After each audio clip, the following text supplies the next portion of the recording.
Hello class 9। आज हम अपना chapter 2 the cell the building block of life देखेंगे। इस चैप्टर के नाम से पता चल रहा है कि सेल क्या है, हमारी लाइफ का बिल्डिंग ब्लॉक है। इसी सेल से हमारी पूरी बॉडी बनी है, चाहे वो कोई जानवर हो, चाहे कोई प्लांट हो, ऑल लिविंग बींग्स, सभी लिविंग बींग्स जो है वो किस चीज के बने हैं? सेल के। नॉन लिविंग थिंग्स सेल से नहीं बनी, सिर्फ लिविंग बींग्स। लिविंग बींग्स में चाहे आपका डॉग हो, कैट हो, एलिफेंट हो, कोई भी बैक्टीरिया हो, छोटी छोटी चीजें जो भी लिविंग है वो सब सेल से बनी। मतलब एक सेल, एक सिंगल सेल से भी एक ऑर्गेनिज्म बना है। ठीक है, वो हम आगे पढ़ेंगे। तो जो सबसे पहले सेल को सबसे पहले ऑब्जर्व किसने किया था, वो थे रॉबर्ट हुक। एक दिन वो ऐसे ही बैठे थे, उन्होंने देखा एक कॉक के अंदर छोटे छोटे बॉक्सेस बने, तो उन्होंने इसी बॉक्सेस को नाम दिया सेल। उसके बाद इसके बारे में स्टडीज हुई, तो उसके बाद हमारे को उसके बारे में पता चला कि जो हमारी बॉडी बनी है वो सेल से बनी है, और सेल के अंदर भी बहुत सारी चीजें होती है, बहुत सारे ऑर्गेनल्स होते हैं जिससे हमारा बॉडी फंक्शन करती है, सेल फंक्शन करता है। ठीक है, तो सेल जो एक स्ट्रक्चरल एंड फंक्शनल यूनिट है। सेल जो है वो क्या है? Structural and functional unit. मतलब हमारी बॉडी जो है वो बनी तो सेल से ही है, आपको बता ही दिया, तो इसलिए वो स्ट्रक्चर हो गई। इसके अलावा फंक्शनल कैसे? कि हमारी बॉडी के जितने भी फंक्शन होते हैं वो पहले सेल करता है, पहले सेल में होते हैं, फिर हमारी बॉडी में होते हैं। ठीक है, तो हमारी बॉडी के जो भी फंक्शंस है वो किसकी मदद से होते हैं? सेल की मदद से। अगर हमारा सेल फंक्शन करना बंद कर देगा तो हमारी बॉडी भी फंक्शन करना बंद कर देगी। ठीक है ना? तो इसके बाद जो सेल्स है, सेल्स जो होते हैं उनको स्टडी हम किस तरीके से करते हैं? सेल को स्टडी भी करना होता है, वो इतना छोटा सा है, तो उसको स्टडी कैसे करेंगे? उसको स्टडी करने के लिए हमारे पास माइक्रोस्कोप होते हैं। जो रॉबर्ट हुक था उसने भी सबसे पहले स्टडी माइक्रोस्कोप से ही किया था, बट उसके बाद और नए तरीके के माइक्रोस्कोप बने, जिसमें आप बना है इलेक्ट्रॉन माइक्रोस्कोप, जो हमारे सेल के अंदर भी छोटी छोटी चीजों को दिखा सकता है। तो सेल की स्टडी कैसे की जा सकती है? माइक्रोस्कोप से, क्योंकि वो बहुत छोटे होते हैं तो उनको स्टडी करना आसान नहीं होता। तो हमने यहाँ तक तो देख लिया कि हमारा सेल जो है वो एक सबसे छोटी यूनिट है। तो इतनी बॉडी बनी कैसे? कैसे बनी? जब मिलते चले गए आपस में, एक सेल के साथ दूसरा सेल जुड़ा, दूसरे सेल के साथ तीसरा सेल जुड़ा, और सेल्स जुड़ते चले गए तो एक टिश्यू बन गया। ठीक है, जैसे हमारे रूम की जो ये वॉल है ना, एक ईंट ईंट से मिलकर बनी है ना, ऐसे ही सेल्स में मिलकर हमारा क्या बना है? टिश्यू। अब टिश्यू जब मिले, जब 4 टिश्यूज 5 टिश्यूज आपस में मिले, तो उन्होंने एक ऑर्गन बना दिया। जो हमारी बॉडी के सारे ऑर्गन्स हैं, जैसे हार्ट देख लो, ब्रेन देख लो, ये सारे ऑर्गन्स किससे बने? टिश्यू से बने। ठीक है, तो पहले वो सबसे पहले क्या था? सेल। सेल मिलकर क्या बने? टिश्यू। और टिश्यू मिलकर क्या बने? ऑर्गन। अब ऑर्गन अकेला कोई काम नहीं कर सकता, कुछ ऑर्गन्स मिलकर एक फंक्शन करते हैं, जैसे उसी को कहते हैं ऑर्गन सिस्टम। ऑर्गन सिस्टम क्या है? जिसमें हमारे 2 या 3 या 4 कुछ ऑर्गन्स मिलकर एक फंक्शन करते हैं। एक फंक्शन, सिर्फ एक फंक्शन वो 3-4 ऑर्गन मिलकर करते हैं। फॉर एग्जाम्पल, मान लो अगर हम डाइजेशन सिस्टम ले लेते हैं अपना, डाइजेशन सिस्टम में हमारा क्या क्या चीजें आती हैं? हमारा माउथ आता है, हमारा क्या कहते हैं स्टमक आता है, हमारी स्मॉल इंटेस्टाइन आती है, लार्ज इंटेस्टाइन आती है, ऐसे ही और भी बहुत सारे ऑर्गन्स हैं जो मिलकर हमारा डाइजेशन सिस्टम बनाते हैं और हमारे जो खाना है उसको पचाने में मदद करते हैं। तो ऑर्गन सिस्टम बना। अब ऑर्गन सिस्टम मिलकर हमारा क्या बना? पूरी बॉडी बन गई। ठीक है ना? तो इस तरीके से एक छोटा सा सेल जो है वो हमारी बॉडी को चलाता है। ठीक है, अब इस सेल के कुछ पार्ट्स होते हैं। हमारा जो सेल है वो बहुत सारी शेप्स में, अलग अलग डिफरेंट शेप्स में, यहाँ पर मैं सर्कल में बना रही हूँ, वैसे हमारा सेल जो है वो डिफरेंट शेप्स में होता है। ये सिलेंडर शेप में भी होता है, या सर्कल शेप में भी होता है। तो हमारे सेल्स जो होते हैं वो डिफरेंट डिफरेंट शेप्स में होते हैं, लेकिन इनके सब में ये 3 पार्ट्स तो कॉमन ही होते हैं। हर एक सेल में ये 3 पार्ट कॉमन होते हैं। पहला सेल मेम्ब्रेन, जो इसकी आउटर कवरिंग होती है। पहला क्या होता है? सेल मेम्ब्रेन, जो उसकी आउटर कवरिंग होती है। और उसके बाद होता है साइटोप्लाज्म, जो उसमें जेली लाइक सब्सटेंस होता है, लिक्विडी सब्सटेंस होता है। और उसके अंदर होता है न्यूक्लियस, जिनके बारे में हम यहाँ सब पढ़ेंगे। ठीक है, तो हमारे सबसे पहले हमने देख लिया पार्ट्स क्या होते हैं सेल के। पार्ट क्या होते हैं सेल के? सेल मेम्ब्रेन, साइटोप्लाज्म और न्यूक्लियस। ये सब हमारे एक सेल के पार्ट। हमारा सेल इन्हीं तीनों चीजों को मिलाकर बना है, ठीक है। तो अब हम इनके पार्ट्स के बारे में जानते हैं। तो हमारी सबसे पहले है सेल मेम्ब्रेन। इस सेल मेम्ब्रेन को हम प्लाज्मा मेम्ब्रेन भी कहते हैं। इस सेल मेम्ब्रेन को हम प्लाज्मा मेम्ब्रेन भी कहते हैं। ये हमारी आउटर कवरिंग होती है सेल की। मैंने अभी बताया ना, हमारे सेल की आउटर कवरिंग क्या है? सेल मेम्ब्रेन, ठीक है। और इसका स्ट्रक्चर कैसा होता है? स्ट्रक्चर ये जो है वो किसकी बनी होती है? प्रोटीन और लिपिड की। प्रोटीन और लिपिड मिलकर बनी होती है। मैंने यहाँ पे लिखा नहीं, ये जो है फ्लेक्सिबल होती है, ठीक है। ये जो होती है फ्लेक्सिबल होती है, रिजिड नहीं होती है, मूव करती रहती है। कैसी होती है? मूव करती है, ऐसे, ठीक है। ये कैसी होती है? फ्लूइड मोसैक मॉडल में इसको हम एक्सप्लेन कर सकते हैं। कैसे? फ्लूइड कैसे? क्योंकि ये मूव करती रहती है, मूवेबल होती है, रिजिड नहीं होती है। और मोसैक मतलब टाई शेप में होती है, मतलब इसमें जो अरेंजमेंट होती है प्रोटीन और लिपिड्स की वो इस तरीके से होती है कि वो एक टाई का हमारे को लुक देती है। तो इसलिए हम इसे फ्लूइड मोसैक मॉडल के रूप में देख सकते हैं, ठीक है। और ये जो होती है वो सिलेक्टिवली परमिएबल होती है। जो हमारी सेल मेम्ब्रेन होती है वो सिलेक्टिवली परमिएबल। सिलेक्टिवली परमिएबल क्या? सिलेक्टिवली मतलब हर चीज को नहीं आने देती, सिलेक्ट करती है क्या क्या चीज हमारे अंदर आएंगी, हमारे सेल के अंदर कौन सी चीज आएगी, वो सब क्या चेक करती है? Cell membrane. Cell membrane control करती है कि हर चीज को अंदर ना आने दे, पूरा पूरा ध्यान रखती है। तो ये जो है सेलेक्ट करके ही चीजों को आने देती है। वो कौन कौन सी चीजें हैं? जैसे वाटर हो गया, ऑक्सीजन हो गई, कार्बन डाइऑक्साइड हो गई, और मैनी छोटे छोटे जो हमारे लिए जरूरी चीजें होती हैं उन सबको ही आने देती है। हर चीज को नहीं आने देती है हमारे शरीर के अंदर, तो हमारे सेल के अंदर। तो ये जो हमारी सेल की मेम्ब्रेन होती है वो सिलेक्टिवली परमिएबल होती है, हर चीज को अंदर नहीं आने देती।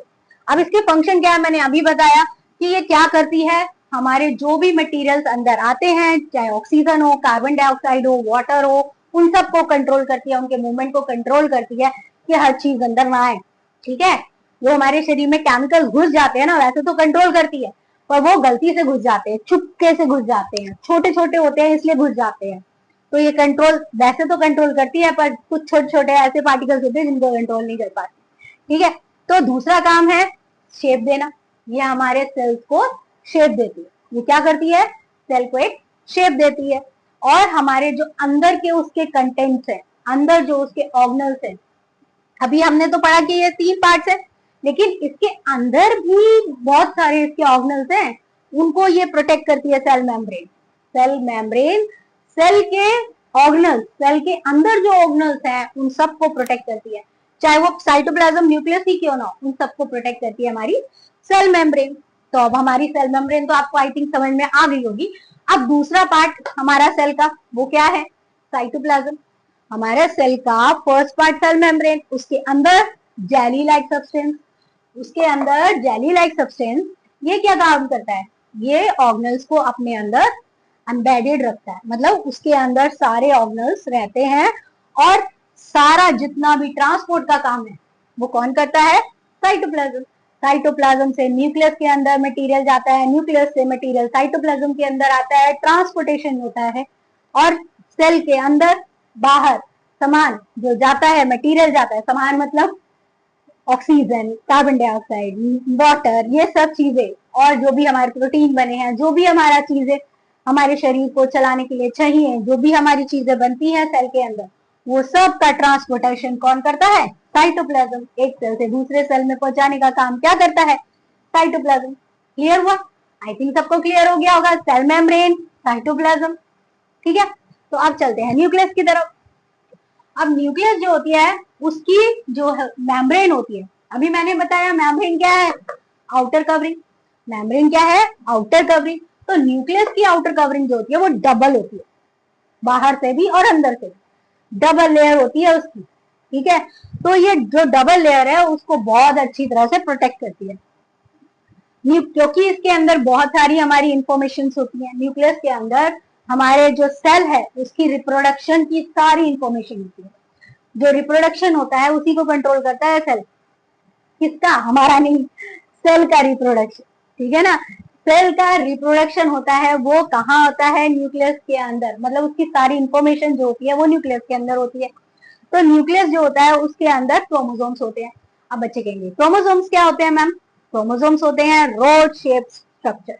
क्रोमोसोम्स होते हैं रोड शेप की स्ट्रक्चर होते हैं, रोड जैसे, ऐसे रोड जैसे स्ट्रक्चर होते हैं क्रोमोसोम्स, जिसके अंदर हमारी सारी इंफॉर्मेशन होती है, सारी, कि हमारी आंखें कैसी होंगी, हमारे हेयर्स कैसे होंगे, ये सब इंफॉर्मेशन कौन रखता है? क्रोमोसोम।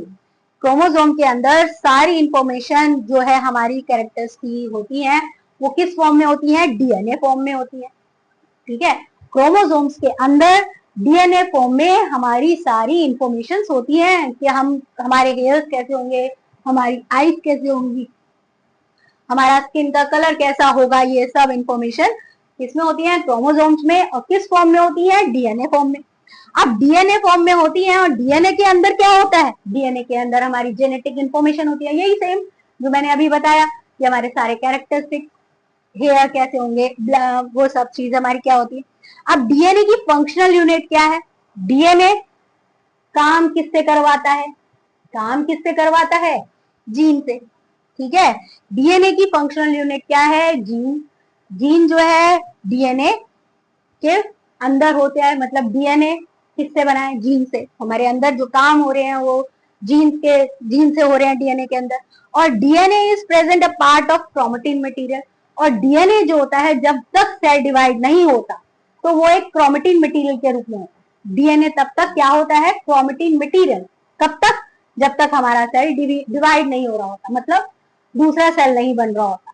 जब तक हमारा सेल डिवाइड नहीं हो रहा होता तब तक डीएनए क्रोमेटिन मटेरियल के रूप में होता है। क्रोमेटिन मटेरियल कैसा दिखता है? Thread like shape. और जब जैसे ही हमारा सेल डिवीजन होने वाला होता है तो ये क्रोमेटिन मटेरियल जो होता है वो फटाफट से अरेंज हो जाता है और वो रोड शेप में बन जाता है और वो क्रोमोसोम्स बन जाते हैं। क्लियर हुआ? सबसे पहले जब सेल होता है, सेल में हमारा होता है क्रोमेटिन मटेरियल। क्रोमेटिन मटेरियल जो डीएनए हमारा किस फॉर्म में होता है? किसका पार्ट होता है? क्रोमेटिन मटेरियल का। ठीक है, तो सबसे पहले जब सेल डिवाइड हो रहा होता है तो डिवाइड होने से पहले हमारा सेल में जो होता है क्रोमेटिन मटेरियल। फिर वो जो क्रोमेटिन मटेरियल है जब सेल डिवीजन होता है तो वो क्रोमोसोम्स में बन जाता है, और क्रोमोसोम्स में क्या होता है? डीएनए। और डीएनए में क्या होता है? जीन। ध्यान रखना, ठीक है, बहुत इंपॉर्टेंट चीजें हैं। पहले सेल जब डिवाइड नहीं होता तो डीएनए किस फॉर्म में होता है? क्रोमेटिन मटेरियल के फॉर्म में। क्रोमेटिन मटेरियल जब सेल डिवीजन होने लगता है तो हमारा क्रोमेटिन मटेरियल रॉड शेप में चेंज हो जाता है, जिसे हम क्रोमोसोम्स कहते हैं। और क्रोमोसोम्स के अंदर हमारे डीएनए के फॉर्म में इंफॉर्मेशन होती है, और डीएनए में हमारा जीन्स होते हैं। ठीक है, समझ में आई? क्लियर हुई बात? आई थिंक क्लियर होगी।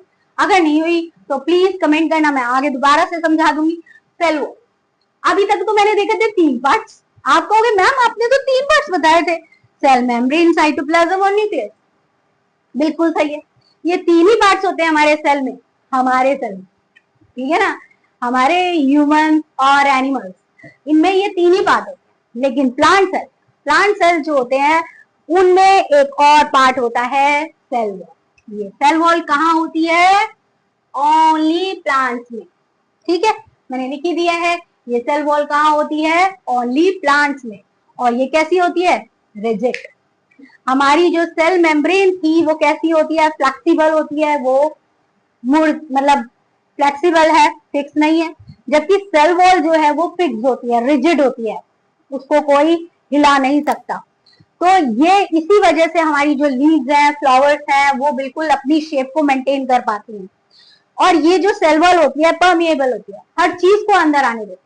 कहती आ जाओ, क्योंकि हमारे पास अंदर तो सेलेक्टिवली परमिएबल मेम्ब्रेन है ना, प्लांट के पास अंदर तो सेलेक्टिवली परमिएबल मेम्ब्रेन है, बाहर जो सेल वॉल है वो परमिएबल है। वो हर चीज को कहती है आओ बेटा आओ, जल्दी से आ जाओ। ठीक है ना, तो वो हर चीज को परमिशन दे देती है, वाटर को, ऑक्सीजन को, सारे न्यूट्रिएंट को, सब चीजों को।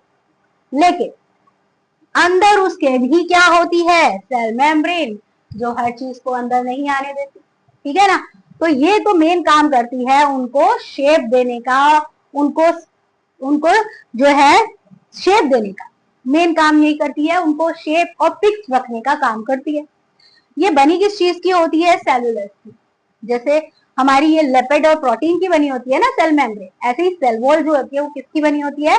सेलुलोज की। और ये सेलुलोज जो है वो एक हमारे, जब हम खाना खाते हैं तो उसमें रफेज का काम करता है। सुना होगा आपने रफेज। रफेज जो है हमारे डाइजेशन में हेल्प करता है।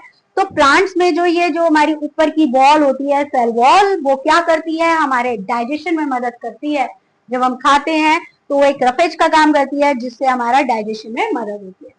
कुछ फंगी और बैक्टीरिया जो है उनमें भी सेल वॉल होती है। कुछ फंगी और बैक्टीरिया उनमें भी सेल वॉल होती है, बट मेन जो है प्लांट्स में ही होती है, हम में और कोई भी एनिमल्स में सेल वॉल नहीं होती। इसीलिए हम 3 पार्ट्स ऑफ सेल कहते हैं, क्योंकि सेल वॉल जो है वो सिर्फ कहाँ होती है? प्लांट्स में। तो आई थिंक आप लोगों को ये सब समझ में आ गया होगा सेल के बारे में और सेल के पार्ट्स के बारे में। अब हम इसके आगे का देखते हैं। तो अभी हमने सेल को देखा, सेल के बारे में देखा, सेल के स्ट्रक्चर के बारे में देखा, सेल हमारा क्या होता है, सेल का स्ट्रक्चर क्या होता है। तो हमने देखा कि सेल की आउटर कवरिंग जो होती है वो क्या होती है? Cell membrane. और सेल मेम्ब्रेन जो होती है वो कैसी होती है? Selectively permeable. वो कैसी होती है? Selectively permeable. हर चीज को अंदर आने नहीं देती, वो सिर्फ यूजफुल थिंग्स को, वाटर को ही अंदर आने देती है, गैसेस को ही अंदर आने देती है। तो उसका जब गैसेस का मूवमेंट होता है, जब हमारे सेल्स में गैसेस का मूवमेंट होता है, उसे हम बोलते हैं डिफ्यूजन। जब हमारे शरीर में गैसेस का, सॉलिड्स का मूवमेंट होता है, उसे हम डिफ्यूजन बोलते हैं। ये जो मूवमेंट होता है वो कैसे होता है? Higher to lower concentration. जहां पर ज्यादा वो चीज होती है, मान लो ऑक्सीजन है, ऑक्सीजन ज्यादा एक सेल में हो गई तो वो दूसरे सेल में जहां पर लोअर होगा वहां की तरफ मूवमेंट करेगी, इसे हम बोलते हैं डिफ्यूजन। तो जो हमारा मूवमेंट होता है ऑक्सीजन का, कार्बन डाइऑक्साइड का, या फिर एनी पार्टिकल्स का, वो उस मूवमेंट को हम बोलते हैं डिफ्यूजन। लेकिन वाटर का मूवमेंट, वाटर के मूवमेंट को हम डिफ्यूजन नहीं बोलते, वाटर के मूवमेंट को हम ऑस्मोसिस बोलते हैं। जब वाटर का मूवमेंट सेलेक्टिवली परमिएबल मेम्ब्रेन के थ्रू होता है तो उसे हम बोलते हैं ऑस्मोसिस। और ये भी कैसे होता है? हायर, जहां पर जिस एरिया में पानी ज्यादा होता है वो कहाँ जाता है? लेस वाटर के एरिया की तरफ। मतलब जहां पर पानी ज्यादा है वो वहां से कम की तरफ जाता है। फॉर एग्जाम्पल, आपके घर में अगर पानी कहीं भर गया तो वो पानी कहाँ जाएगा? जहां पर कम होगा वहीं की तरफ बहेगा ना। लेकिन उसको हम ऑस्मोसिस नहीं बोलते, उसको हम ऑस्मोसिस नहीं बोलते। ऑस्मोसिस कब बोलेंगे? जब वो सेलेक्टिवली परमिएबल मेम्ब्रेन के थ्रू मूवमेंट करेगा।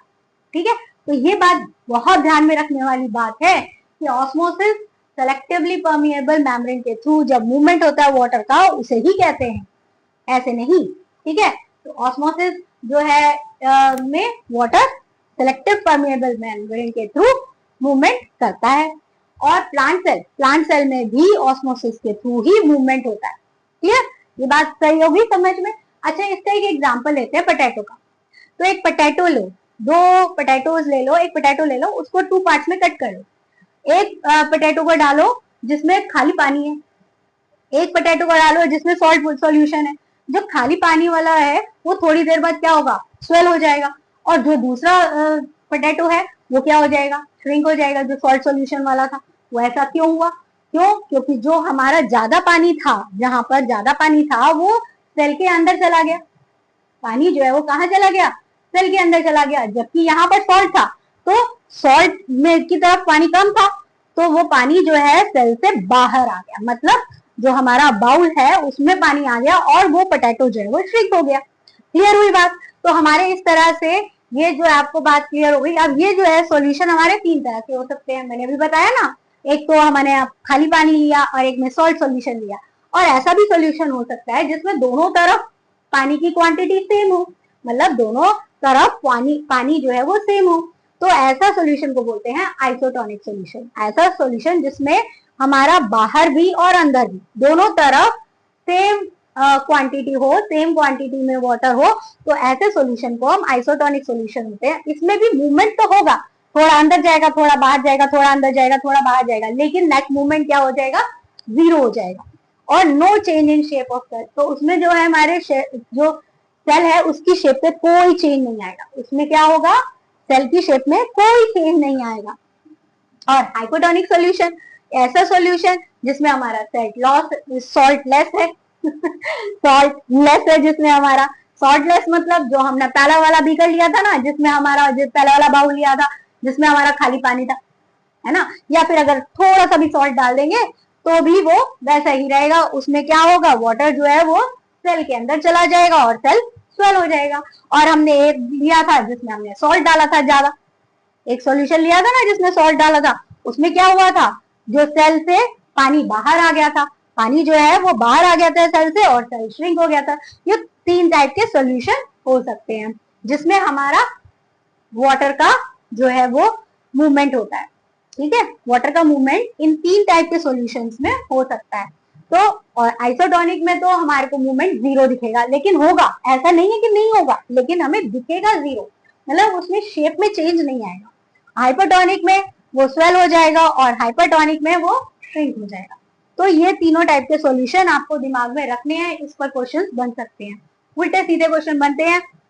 ऐसा पूछा जा सकता है कि शेप में चेंज नहीं हो रहा है तो वो कैसे टाइप का सॉल्यूशन है, शेप जो है वो स्वेल हो रही है, सेल स्वेल हो रहा है तो कैसा सॉल्यूशन है, सेल अगर श्रिंक हो रहा है तो कैसा सॉल्यूशन है। तो ये सब चीजें हमने यहाँ पर देखी, अब इससे आगे देखते हैं। तो हमने सीख लिया अभी सारे पार्ट्स के बारे में, सेल मेम्ब्रेन के बारे में, साइटोप्लाज्म, न्यूक्लियस और सेल वॉल के बारे में। अब देखेंगे types of cell. Types of cell, cell जो होते हैं वो 2 टाइप्स के होते हैं, प्रोकैरियोटिक सेल और यूकैरियोटिक सेल। प्रोकैरियोटिक सेल्स कौन से होते हैं, जिनमें न्यूक्लियस पर मेम्ब्रेन नहीं होती और ऑर्गेनल्स पर भी मेम्ब्रेन नहीं होती, मतलब उनकी आउटर कवरिंग ही नहीं होती। और जबकि यूकैरियोटिक सेल्स जो होते हैं उनकी पूरी वेल डिफाइंड मेम्ब्रेन्स होती हैं, न्यूक्लियस की भी मेम्ब्रेन होती है, ऑर्गेनल्स की भी मेम्ब्रेन होती है।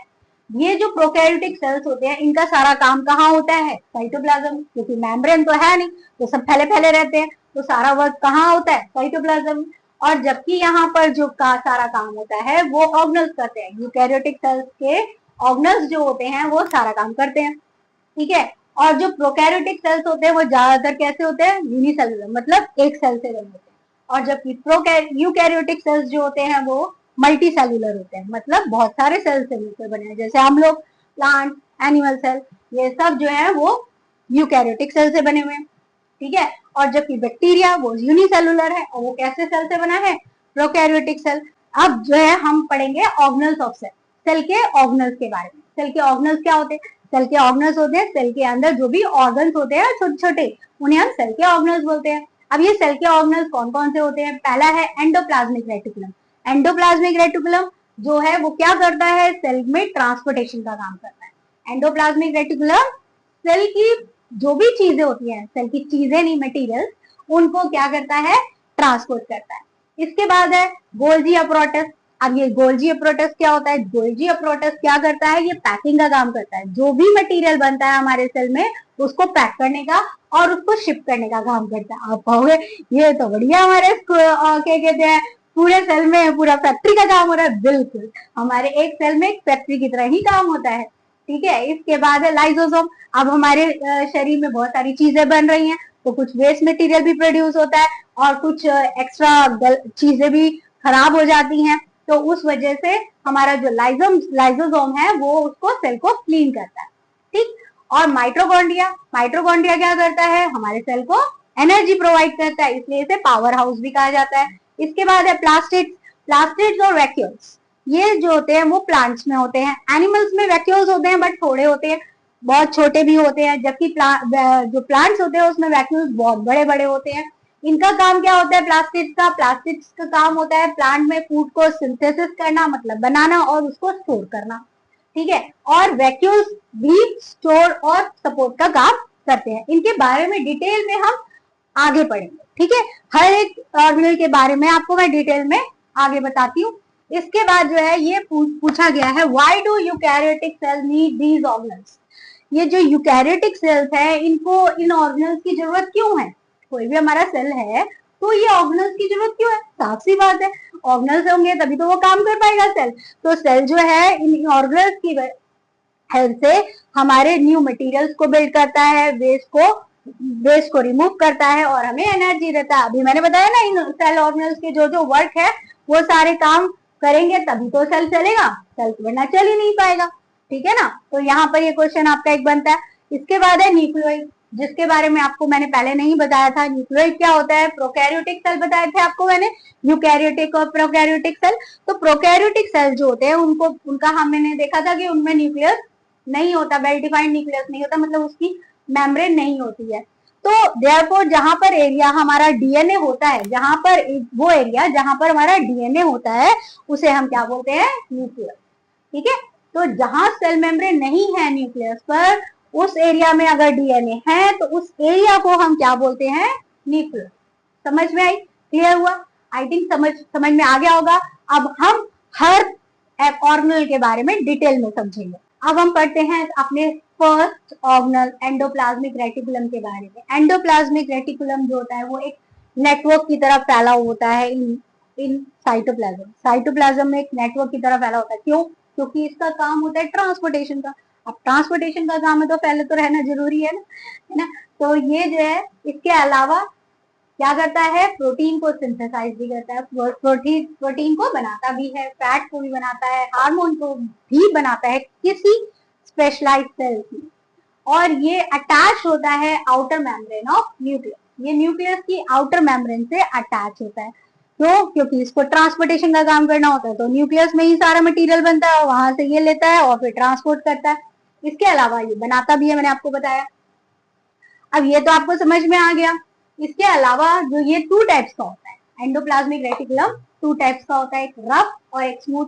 रफ कहाँ होता है, जहां पर राइबोसोम्स होते हैं, राइबोसोम्स उसको रफली जो है अपीयर कराते हैं, रफ लुक दिख देते हैं, जबकि जहां राइबोसोम्स नहीं होते हैं वो स्मूथ होता है। इसका मेन काम क्या होता है, रफ का, रफ एंडोप्लाज्मिक रेटिकुलम का मेन काम होता है प्रोटीन बनाना, और स्मूथ वाले का काम होता है बनाना भी और स्टोर भी करना। किसको? फैट को और हार्मोन्स। ठीक है, ये जो है एसईआर फूड को स्टोर भी करता है और साथ में बनाता भी है फैट को। फूड बोल गई गलती से, फैट को स्टोर भी करता है और हार्मोन्स भी स्टोर करता है और बनाता भी है। ठीक है, तो यहाँ तक समझ में आ गया कि एंडोप्लाज्मिक रेटिकुलम जो होता है उसका मेन काम प्रोटीन बनाना, लिपिड बनाना और हार्मोन्स बनाना होता है, और उनको ट्रांसपोर्ट करना भी होता है। अब हम पढ़ते हैं सेकेंड ऑर्गेनल गोल्जी अपैरेटस के बारे में। Golgi apparatus flat thin membrane sac से बना होता है। ये बहुत छोटे छोटे पतले पतले सेक बोरे की तरह होते हैं, और ये बोरे आपस में एक दूसरे के ऊपर अरेंज होते हैं। इसमें स्मॉल वेसिकल्स जो होते हैं इसके चारों तरफ होते हैं, जिसमें ये अपना मटेरियल्स पैक करते हैं। जितना भी मटेरियल है, प्रोटीन है, लिपिड है, इन सबको पैक किसमें करते हैं, वेसिकल्स में। ये जो होते हैं ईआर, सेल मेम्ब्रेन और सेल ऑर्गेनल्स, इन सबसे जुड़े होते हैं। जो गोल्जी अपैरेटस होते हैं वो ईआर मतलब endoplasmic reticulum, endoplasmic reticulum, cell membrane और अदर सेल ऑर्गेनल से क्यों जुड़े होते हैं? क्यों जुड़े होते हैं? क्योंकि इनको ट्रांसपोर्ट का काम करना होता है। इनको जो भी पैकेट है वो इन सब चीजों को पहुंचाने होते हैं, उनसे मटेरियल लेना होता है और आगे देना होता है।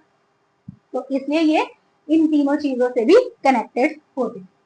इनका मेन काम क्या होता है? काम वही जो मैंने अभी बताया। इनका मेन काम पोस्ट ऑफिस की तरह होता है। ये भी पोस्ट ऑफिस की तरह जितना भी मटेरियल आ रहा है उसको पैकेट में डालते हैं और उसको फिर भेजते भी हैं।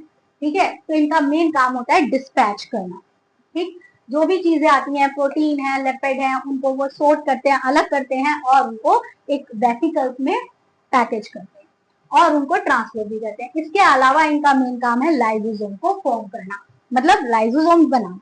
अब ये लाइसोसोम्स क्या होते हैं? लाइसोसोम जो होते हैं सिंगल मेम्ब्रेन बाउंड सेक्स होते हैं, मतलब ये भी एक बोरे होते हैं जिनकी मेम्ब्रेन जो होती है वो क्या होती है? सिंगल मेम्ब्रेन, सिंगल होती है, और इसमें एंजाइम्स भरा होते हैं। एंजाइम्स मतलब डाइजेस्टिव मटेरियल जो डाइजेस्ट कर जाता है प्रोटीन को, लिपिड को। अगर कोई प्रोटीन, लिपिड ऐसी चीजें होती हैं जो उनको नहीं चाहिए सेल को, तो वो उसे ब्रेक डाउन कर देते हैं और उनको जो भी डैमेज पार्ट होते हैं हमारे सेल्स के उनको खत्म कर देते हैं। इन्हें सुसाइडल रैट भी कहा जाता है। क्यों कहा जाता है? क्योंकि अगर कोई सेल डैमेज हो जाए, कुछ खराबी आ जाए आपके सेल में, तो ये उसे ही खा जाते हैं। ये पूरी तरह से सेल को खत्म कर देते हैं ताकि वो सेल दूसरे सेल्स को खराब ना करे, इसलिए वो पूरे सेल को ही डैमेज कर देते हैं, पूरे सेल को ही डिस्ट्रॉय कर देते हैं। इसके एंजाइम इतने ज्यादा स्ट्रॉन्ग होते हैं। ठीक है, तो इस तरीके से लाइसोसोम जो है हमारे सेल को क्या कर रखता है? क्लीन रखता है और हेल्दी रखता है। ठीक है, तो यहाँ तक के हमने ऑर्गन्स देखिए, ये 2 ऑर्गेनल्स और देखे, अब आगे देखते हैं। तो अब देखते हैं माइटोकॉन्ड्रिया। माइटोकॉन्ड्रिया क्या है? Mitochondria powerhouse of cell है। यह हमारा ऐसा ऑर्गेनल है जिसके सराउंडिंग 2 मेम्ब्रेन होती है, मतलब 2 लेयर मेम्ब्रेन होती है। इसमें पहली मेम्ब्रेन होती है जो स्मूथ और पोरस होती है, पोरस मतलब उसमें छेद होते हैं। दूसरी मेम्ब्रेन जो होती है, इनर वाली जो मेम्ब्रेन होती है, वो फिंगर लाइक प्रोजेक्शन में अंदर की तरफ फोल्डेड होती है। इसे कहते हैं क्रिस्टेट। ये क्या करती है? सरफेस एरिया बढ़ा देती है माइटोकॉन्ड्रिया का, ताकि वो एनर्जी को आसानी से रिलीज कर सके। It has own DNA and ribosomes. इस माइटोकॉन्ड्रिया के अपना डीएनए और अपना राइबोसोम होता है, मतलब ये अपना प्रोटीन खुद बना लेता है। इसके अलावा इसका फंक्शन आपको पता ही है क्या होता है? एनर्जी रिलीज करना। कैसे? ग्लूकोज और अदर मॉलिक्यूल्स को ब्रेक डाउन करता है और फिर एनर्जी रिलीज करता है। इस प्रोसेस को हम रेस्पिरेशन कहते हैं, ये तो हमें पता ही है। इसके अलावा ये क्या करता है? एनर्जी को स्टोर भी करता है। किस फॉर्म में? एटीपी मॉलिक्यूल्स के फॉर्म में। अब है प्लास्टिड। प्लास्टिड्स जो होते हैं वो सिर्फ किस में होते हैं? प्लांट्स में होते हैं, एनिमल्स और ह्यूमंस में नहीं होते हैं।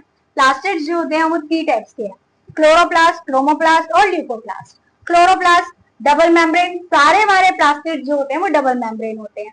और ये इनका मेन काम क्या होता है? Storage and synthesis food. ये खाने को बनाते हैं और खाने को स्टोर भी करते हैं। इनका भी अपना डीएनए और राइबोसोम होते हैं, ये भी अपना प्रोटीन खुद बना सकते हैं। तो ये जो प्लास्टिड्स होते हैं, ये इनमें एक जो क्रोमोप्लास्ट होता है, क्लोरोप्लास्ट जो होता है उसमें क्या होता है? एक स्ट्रोमा होता है। स्ट्रोमा क्या होता है? सेमी फ्लूइड लाइक सब्सटेंस होता है जो जिसमें क्लोरोफिल होता है। क्लोरोफिल के बारे में तो आप जानते ही होंगे ना। क्लोरोफिल क्या होता है? क्लोरोफिल लाइट एनर्जी को ऑब्जॉर्व करता है फोटोसिंथेसिस के लिए। समझ में आई? तो मेन क्लोरोप्लास्ट का काम क्या है? क्लोरोफिल के थ्रू फोटोसिंथेसिस के लिए एनर्जी को कैप्चर कर, उसको एब्जॉर्ब कर। इसके बाद हमारा दूसरा टाइप का प्लास्ट क्या होता है? Plastid chromoplast. क्रोमोप्लास्ट क्या होता है? जिसमें डिफरेंट तरह के पिगमेंट होते हैं, अलग अलग कलर के पिगमेंट होते हैं, जैसे कि रेड, ऑरेंज और येलो। यही कलर जो है हमारे फ्लावर्स को कलर देते हैं। फ्लावर्स की जो पेटल्स होती है ना, वो इन्हीं की वजह से कलरफुल होती हैं।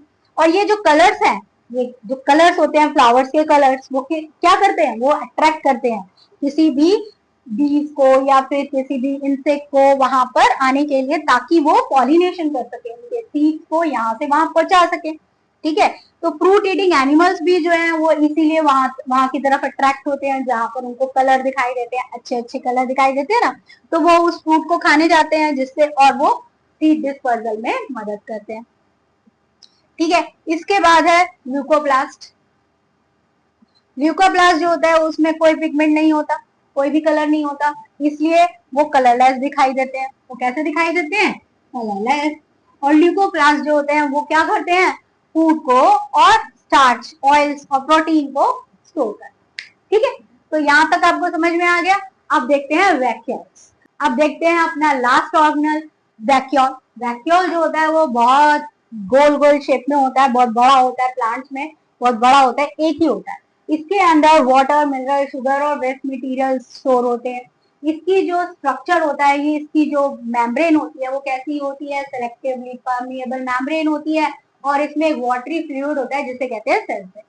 अभी मैंने बताया कि इसका फंक्शन क्या होता है, ये वाटर, मिनरल, शुगर और वेस्ट मटेरियल को स्टोर करता है और सेल की जो शेप है उसको बना कर रखता है, उसको मेंटेन रखता है, ताकि सेल जो है वो इधर उधर ना लुढ़के। ठीक है ना? इसके अंदर के प्रेशर को भी ये बना के रखता है, वरना अगर पानी कम हो जाता है, आपको पता है ना, वाटर अगर कम हो जाता है सेल में तो वो सेल कैसा हो जाता है? मुरझा जाता है। शुगर प्लांट जो है वो मुरझा जाता है ना? हमारे एनिमल्स में भी वैक्यूल्स होते हैं, छोटे छोटे वैक्यूल्स होते हैं जो कुछ मटेरियल्स को टेम्पररीली स्टोर करते हैं। ठीक है? इसके बाद हम देखते हैं सेल डिवीजन। सेल डिवीजन, अभी तक हमने देखे सारे सेल ऑर्गेनल्स। अब हम देखेंगे सेल डिवीजन। सेल डिवीजन क्या होता है? अब हमारा शरीर आपको पता है एक छोटे से सेल से बना। अब ये छोटा सा सेल इतने सारे सेल्स में कैसे डिवाइड हो गया? क्योंकि हमारा सेल डिवाइड होता है। पहले हमारा सेल क्या करता है? कॉपी बनाता है, अपने डीएनए की कॉपी बनाता है और फिर उससे वो 2 डॉटर सेल बनाता है। अपने एक सेल से 2 डॉटर सेल बनाता है। हमारा शरीर है, हमारे शरीर में बहुत सारी जगह कट पट लग जाते हैं, कहीं भी हमारे शरीर में चोट लग जाती है, वो ठीक कैसे हो जाती है? क्योंकि हमारा सेल डिवाइड होता रहता है और नए नए सेल बनाता रहता है। तो एक तरह के ही सेम सेल बनाता रहता है। इस वजह से हमारी सारी इंफॉर्मेशन जो हमारा डीएनए कॉपी होता है सारी इंफॉर्मेशन हर बॉडी के सेल्स में पहुंच जाती है। और ये माइटोसिस में जो है मैंने आपको बताया कि 2 डॉटर सेल बनते हैं, बिल्कुल सेम कॉपी के।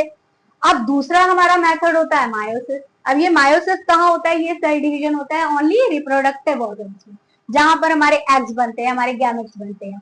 ये इस सेल में, इस मायोसिस मेथड में हमारा जो पेरेंट सेल है वो 4 डॉटर सेल बनाता है। 4, यहाँ पर 2 और यहाँ पर 4।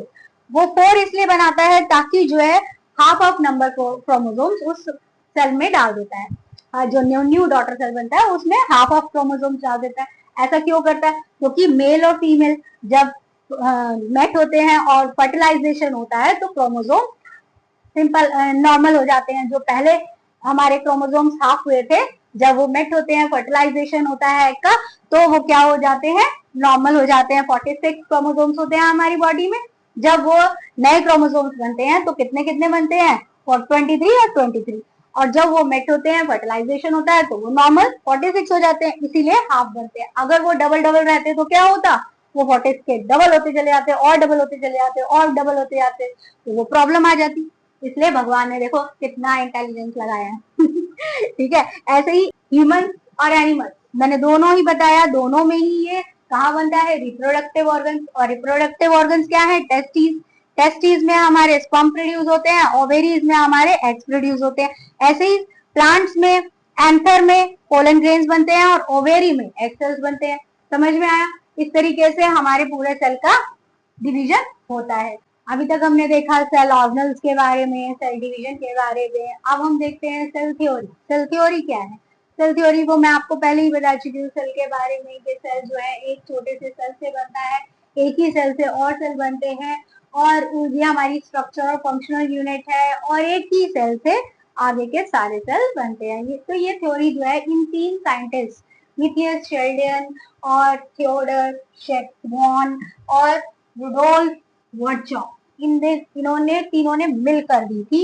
इनमें सबसे पहले मिथियस शेल्डन ने 1838 में प्लांट सेल के बारे में बताया, और थियोडर शेटवॉन ने एनिमल सेल के बारे में बताया, और रुडोल्फ वर्चॉव इसने सेल थ्योरी इन सब को मिलकर बनाई ये सेल थ्योरी। ठीक है, तो यहाँ पर समझ में आया ये जो सेल थ्योरी है इन तीनों साइंटिस्ट ने मिलकर बनाई थी। और इन्होंने से पहले वाले ने प्लांट सेल, दूसरे वाले ने एनिमल सेल और तीसरे वाले ने सेल थ्योरी दी थी। अब देखते हैं क्या हमारे सेल्स जो है वो हमेशा फॉरएवर ग्रो होते रहते हैं? हाँ, होते तो रहते हैं, हमारे सेल्स ऑलवेज डिवाइड होते रहते हैं, लेकिन जब जरूरत नहीं होती तो वो स्टॉप भी हो जाते हैं। तो उसको बोलते हैं कॉन्टेक्ट इनहिबिशन। जब भी हमारे सेल को डिवीजन की जरूरत नहीं होती है, जब वो आपस में टच कर जाते हैं तो वो स्टॉप हो जाते हैं, तो इसे कहते हैं contact inhibition. If control is lost, cell divide uncontrollably. अगर सेल ऐसा हो जाता है कि वो अपना कंट्रोल खो देता है और डिवाइड होता ही चला जाता है, तो ऐसे फॉर्म में क्या बन जाता है? ट्यूमर बन जाता है। जब सेल डिवाइड पे डिवाइड होता चला जाता है, टच होने के बाद भी रुकता नहीं है, तो सेल में क्या बन जाता है? वो सेल का क्या बन जाता है? ट्यूमर बन जाता है। इतना मोटे मोटे सेल एक साथ में एक जगह इकट्ठे हो जाते हैं, तो वह क्या बन जाता है? ट्यूमर बन जाता है। ठीक है, और हमारे प्लांट सेल में ऐसा नहीं होता। प्लांट सेल में कोई ट्यूमर नहीं बनता क्योंकि वहां पर रिजिड सेल वॉल होती है। अब हम देखते हैं कुछ एरर्स इन सेल डिवीजन। अगर माइटोसिस में अगर एरर हो जाए तो ट्यूमर बनता है, मैंने अभी बताया। और मायोसिस में अगर हमारा कोई एरर हो जाए तो उससे हमारा जेनेटिक ऑर्डर होता है। जेनेटिक ऑर्डर मतलब इसमें हमारी डेवलपमेंटल प्रॉब्लम हो जाती है। हमारा जो दिमाग है वो जल्दी जल्दी ग्रो नहीं करता, हमारा जो हाइट है वो जल्दी ग्रो नहीं होती, हमारी लर्निंग प्रॉब्लम होती है, हमारे को लर्न नहीं होता ना, तो हमारी जेनेटिक प्रॉब्लम भी हो सकती है। ठीक है ना, तो ये सब प्रॉब्लम हमारी, अगर हमारा सेल डिवीजन कंट्रोल तरीके से नहीं होता तो ऐसी प्रॉब्लम आ जाती है। तो हमारा जो सेल है वो कंट्रोल तरीके से ही डिवाइड होना जरूरी। समझ में आ गया? हमारा चैप्टर यहाँ पर फिनिश होता है। अब हम नेक्स्ट चैप्टर के साथ फिर से मिलेंगे।